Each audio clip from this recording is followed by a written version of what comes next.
بھائی نے ایک سوال کیا ہے کہ جو قطع رحمی میں نے کہا توڑنا نہیں چاہیے، تو ان کا سوال یہ تھا کہ ان کے والد نے ان کے بڑے بھائی جو تھے والد کے اندر ان کے تایا ان کے ساتھ جو ہے حسن سلوک کیا، ایک زمانے میں زمین تھی وہ ان سے خرید لی، لیکن بعد میں ان کے جو بھائی ہیں مطلب تیرے بھائی، ان کی نیت بعد میں پلٹ گئی، کہا جب زمین سستی تھی اب زمین مہنگی ہو گئی لہٰذا پھر سودا ہو فلاں ہو۔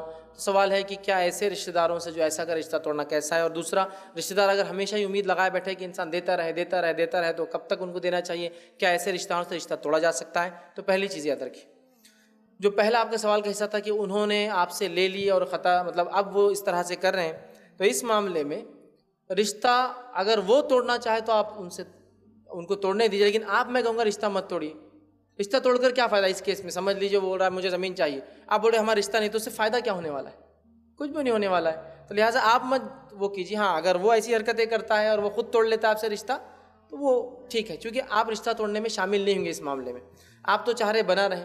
اور زمینات کے معاملے میں یہ چیز میں نے بہت دیکھی ہے، ہوتا یہ کہ ایک زمانے میں وہ زمین بیچ دی جاتی ہے، لے لیے دادا نے دے دیے، دادا کے بڑے بھائی نے لے لیے، حساب کتاب کچھ ہوا نہیں، پڑھے لکھے نہیں ہوئی، آج زمینیں سونے کے بھاؤ ہو چکی ہیں۔ اب آج وہ بولتے نہیں وہ جب تھا نا جب کے لے لو 50 روپئے اور زمین اب نہیں دیں گے ہم۔ یاد رکھیے بہت بہت بہت سنگین جرم ہے، اس لیے کہ نبی اکرم صلی اللہ علیہ وسلم نے فرمایا کہ جو شخص ایک بالش 9 انچ کے قریب ہوتا ہے، ایک بالش بھی زمین کسی کی ظالمانہ طریقے سے لے لے، روز قیامت اس کو 7 زمین کے وزن کے برابر ایک طوق گلے میں ایک ہار ڈالا جائے گا۔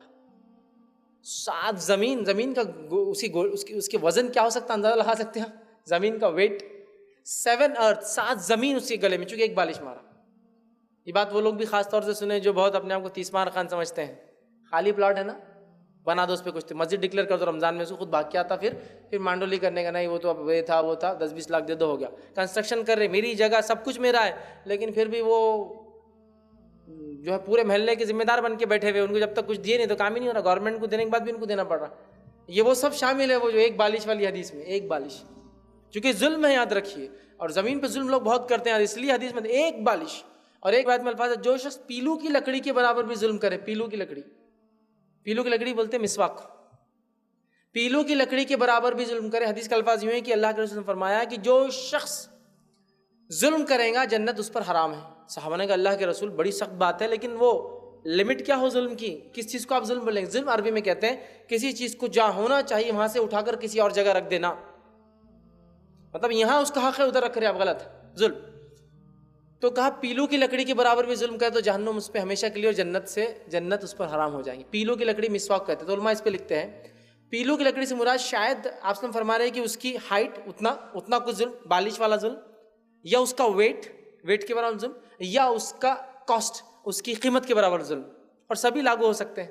کئی جگہ قیمت چلتی، کئی جگہ ویٹ چلتا، کئی جگہ سائز چلتا ہے، تینوں بھی ہو سکتے۔ پیلو کی لکڑی یہاں فرما ایک بالش زمین مار لے تو کتنا؟ 7 زمین کا توق لٹکا جائے گا۔ تو ظاہر سی بات بیچ دیا نا، وہ مالک ہو گیا اس کا۔ اب اس کے بعد کوئی کہے نہیں ہے تو پھر وہ اپنے گلے میں توق باندھ رہا ہے، درکی بہت سخت جرم ہے۔ لیکن میں یہ کہوں گا آپ رشتہ مت توڑیے، وہ توڑنا چاہتا ہے جھوٹ بول کر وہ کر کے وہ الگ۔ دوسرا بھائی کا سوال تھا کہ رشتہ دار مانگنے آتے ہیں، ایکسپیکٹیشنس ہوتے ہیں، امیدیں ہوتی ہیں، کب تک دے؟ کیا اس وجہ سے رشتہ توڑے؟ تو میں کہوں گا دیکھیے انسان نے نہ بولنا بھی سیکھنا چاہیے، ٹھیک ہے؟ چونکہ صلہ رحمی کے اندر ضروری ہے کہ آپ اصولوں کے مطابق زندگی گزاریں۔ صلہ رحمی کا یہ مطلب نہیں ہے کہ آپ کا بھائی آپ کی بیوی پہ ظلم کر رہا اور آپ بول رہے ہیں صلہ رحمی ضروری ہے، دیکھو حدیث میں فیض نے بھی سنا دیے ظلم سہتے رہو میرے بھائی کا، میری امی کا، میرے والد کا، یہ نہیں ہے صلہ رحمی۔ صلہ رحمی اصولوں کے ساتھ زندگی گزارنا ہے، کسی پہ ظلم بھی نہ ہو، اور جس کا جو حق ہے وہ دیا جائے۔ تو آپ اس شخص سے کہیے دیکھیے آپ کی جو مدد ہم کر سکتے تھے وہ یہ ہے، اس سے زیادہ میں نہیں کر پاؤں گا، اللہ سے دعا کرے کہ اللہ مجھے اور دے کہ میں آپ سب کی مدد کروں، یہاں میری حد ختم ہوتی ہے۔ سمجھ رہا آپ؟ کلیئر آواز میں کلیئر بات کر دیجئے، اگلی بار آتا تو پھر یہ کہیے، لیکن صرف یہ بولنا کیونکہ آپ کو نہ بولنا نہیں آ رہا ہے تو آپ رشتہ مت توڑیے کہ بار بار آ جاتے، بار بار مانگتے، رشتہ مت توڑیے، چونکہ رشتہ بڑی اہم چیز ہے۔ ہو سکتا ہے ان کے بار بار آنے سے آپ کے دینے کی نیت کی وجہ سے اللہ تعالیٰ آپ کو بڑھاتے جائے، اور یہ بھی کتنی خوش نصیبی کی بات ہے۔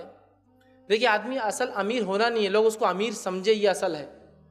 ایک صاحب ایک بار بتانے لگے کہ ان کی بیوی کہنے لگی کہ ساری زندگی اپن نے ایک کمرے کے اندر گزار دی، کیا غربت کی زندگی ہے۔ تو وہ آدمی نے کہا ارے میرا بڑا اسٹیٹس ہے بھائی مارکیٹ میں، ایسا مت بولو، زندگی تو ایک کمرے میں گزاری، لیکن ہر آدمی میرے سے مانگنے آتا ہے، تو سوچو لوگ میرے بارے میں کتنا اچھا سوچتے ہیں، میں کتنا مالدار ہوں۔ اچھی سوچ ہے. تو لوگ اگر آپ سے امیدیں لگا رہے ہیں اس کا مطلب آپ کو کسی چیز کے لائق سمجھتے ہیں. تو اس کو آپ بول لیجیے کہ اللہ سے دعا کیجیے اللہ لوگ مجھے اس لائق سمجھتے بنا دے تو بھی کہ بس جو آئے بس اس کو دیتا جاؤں میں, جیسا صحابہ تابعین طب تابعین دیگر لوگوں نے کیا اور آج بھی لوگ دونوں ہاتھوں سے دیتے ہیں. لیکن یہ بول کے کیا روز آ جاتے اب کتنے بار نہیں بولو روز آ جاتے رہے, اس سے اچھا کیا کریں آپ, اس سے بیٹر پوائنٹ کیا رہیں گا آپ کا, آپ یہ کریں اس سے بیٹر کہ آپ کہتے ہیں ہم مدد نہیں کر پائیں گے لہٰذا ابھی آپ معذرت چاہتے ہیں انشاءاللہ کچھ ہوتا ہے تو ضرور دیں گے. اور قرآن میں بھی سورہ بنی اسرائیل کا مطالعہ کریں, ابتدائی آیتوں میں اللہ رب العزت نے بتایا کہ کوئی اگر مانگنے آئے تو برا بھلا مت کہو بلکہ اچھے سے کہہ دو کہ کچھ ہوگا تو انشاءاللہ عزیز مدد کر دی جائے.